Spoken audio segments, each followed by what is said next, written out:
Magandang umaga po sa inyong lahat. Muli ito ang mapa ng tahanan, ang inyong kamapa. So ngayong umaga na po ito ay unang araw ng Nobyembre. Siyempre ang All Saints Day, araw ng mga patay at araw ng mga santo.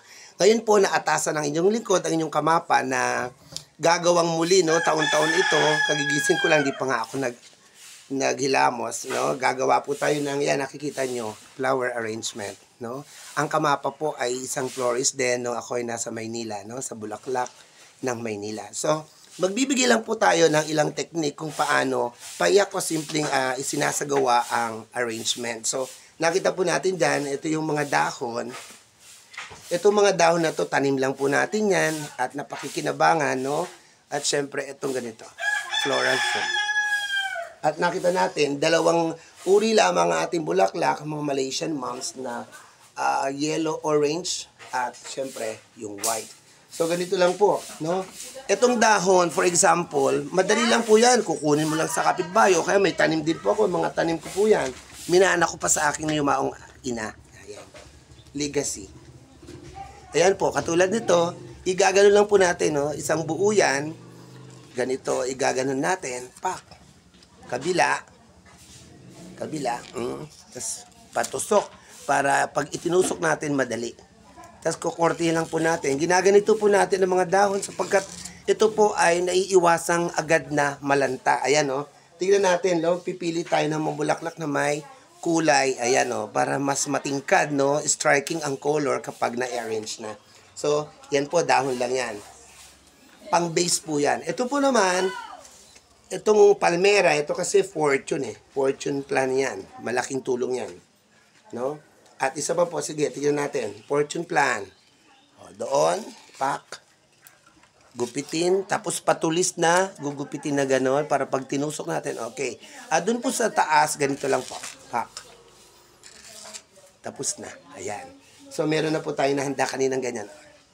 Okay, ito naman po sa palmera, bawasan natin sa dulo, no, itulis natin, gupitin ng patulis, at ito parang yung simpleng dahon na ihugisin natin, ganyan o. Mula sa ibaba pa itaas. Tignan nyo po. Mas higit na mainam sa harap, tapos sa pagtalikod niya, ganun din po. Parehong sukat ng yan o. Ganyan. Yan, napansin po natin, mas kaaya-aya ng tignan ang hugis tatsulok na dahon. Ayan o. Kaysa doon sa karaniwan na maya-maya lamang ay may posibilidad na malanta. So, much better po ito. Ayan, kaysa dito. So, ganun. Ito naman pong ating mga ganito, maghanda tayo ng kutsilyo. Ayan, tawag dito, slice natin siya ayon sa o akmang sukat na paglalagyan natin ng bulaklak. Ayan. So, ito po. Tapos ito po, para hindi madurog, ilagay natin sa napakanipis o manipis lamang na plastic. Ayan, guys.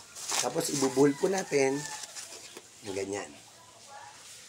Tapos dyan na po natin ilalagay. Kung wala po tayong mga base, maganda rin kasi kung may base. Kung walang-wala, ugaliin po natin magkaroon ng plastic para hindi dudurog, no, pag nailagay natin yung mga bulaklak. So, dito naman po kung sakaling ang mga bulaklak na nabili natin ay medyo may mga kulay brown na, no, kayo manggi. So, pwede natin yung mga petals na to ay tanggalan. Tulad nito, lanta na siya. So, magiging wangis ng bagong-bago. Ayan. Yan na. Ganda. So, mga gilid kung may mga brown, alisin po natin. Tapos, laging patusok, no? Kung gugupit tayo, patusok ang estilo. So, magsisimula na po tayo. So, ayan. So, gagawa pa tayo ng ganito. Ayan. Alam niyo po guys, taon-taon kong ginagawa ito. At siyempre, paglilingkod na rin sa mga yumao nating namatayan, no?